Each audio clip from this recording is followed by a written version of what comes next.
How to track Amazon orders. First of all, open Amazon. Go to www.amazon.com in your computer's web browser. If you are not logged into your Amazon account, select the Account List tab in the upper right of the page and click Sign In.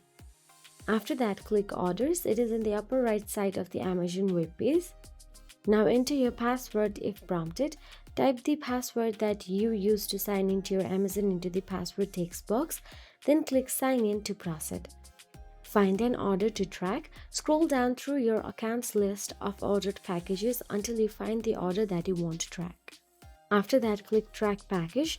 It is to the right of an order. Doing so will open the order's tracking details page.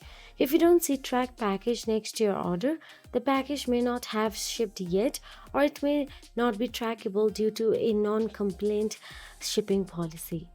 Now, review your order's location. You will be able to see a list of different locations through which your order has been routed. If your package was just shipped, you will see a package has left the carrier facility phrase here. So you can click the See All Updates link below a delivered package to view its complete shipping history. So that is it. If you found this video helpful, please like, share and subscribe our channel, and thank you so much for watching.